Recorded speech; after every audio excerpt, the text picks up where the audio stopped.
wabarakatuh. Salam sejahtera bagi kita semua. Apa kabar teman-teman? Semoga kalian dalam keadaan sehat dan tetap semangat belajar ya. Pada video pembelajaran kali ini, kita akan membahas sebuah topik penting dalam penelitian sejarah, yaitu fungsi teori dalam penelitian sejarah. Mari kita simak dan pelajari bersama ya. Sebelum kita bahas mengenai fungsi teori dalam penelitian sejarah, mari kita pelajari bersama apa itu teori. Teori adalah pendapat, cara, dan melakukan sesuatu. Teori memiliki fungsi sebagai suatu fakta dan hukum yang jelas serta ilmiah. Lalu, bagaimana interaksi antara teori dan konsep? Mari kita simak bersama. Konsep adalah elemen dasar yang diperlukan untuk membangun teori. Sedangkan teori memberikan kerangka untuk menghubungkan dan menjelaskan konsep. Melalui interaksi ini, kita dapat memahami fenomena yang kompleks seperti peristiwa sejarah dengan lebih sistematis dan mendalam. Berikut, saya akan paparkan mengenai contoh antara hubungan teori dan konsep. Interaksi teori dan konsep melalui penelitian sejarah. Salah satu studi kasusnya adalah mengangkat tema tentang mempelajari revolusi Prancis.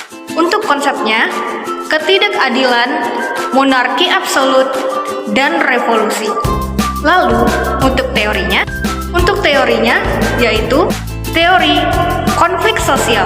Nah, bagaimana keterkaitan antara interaksi konsep dan teori tersebut? Teori konflik sosial menjelaskan bahwa ketidakadilan sosial dan monarki absolut memicu ketegangan yang akhirnya menghasilkan revolusi. Nah, teman-teman, sekarang apa saja sih fungsi teori dalam penelitian sejarah? Mari kita pelajari bersama ya. Fungsi teori dalam penelitian sejarah yaitu: yang pertama, dapat berfungsi sebagai landasan yang merumuskan hipotesis. Teori memberikan kerangka yang membantu peneliti dalam merumuskan hipotesis. Mengenai fungsi ini, berikut saya paparkan contohnya ya.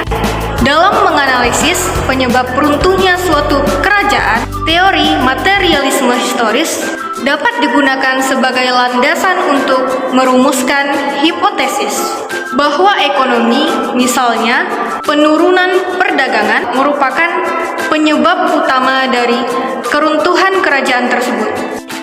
Fungsi yang kedua, teori dapat mengarahkan mekanisme pengujian hipotesis yang digunakan dalam penelitian.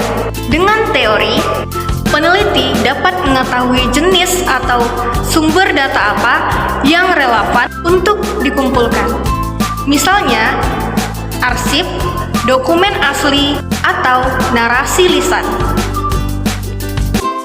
Berikut akan saya paparkan mengenai contoh dari fungsi teori tersebut ya. Jika hipotesisnya adalah keruntuhan kerajaan yang disebabkan oleh konflik internal, teori konflik sosial dapat digunakan untuk mengarahkan analisis pada bukti-bukti tentang perebutan kekuasaan, perpecahan elit, atau ketidakkepuasan rakyat. Baiklah teman-teman, itulah beberapa fungsi dari teori dalam penelitian sejarah yang saya paparkan. Berikut saya akan berikan kesimpulannya.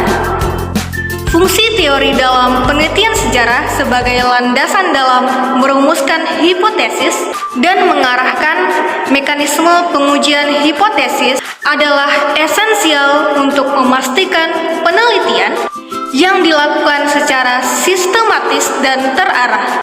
Teori tidak hanya membantu dalam membangun asumsi awal, tetapi juga memberikan panduan yang jelas untuk menganalisis dan mengevaluasi data secara kritis. Dengan demikian, hasil penelitian menjadi lebih valid dan dapat dipertanggungjawabkan.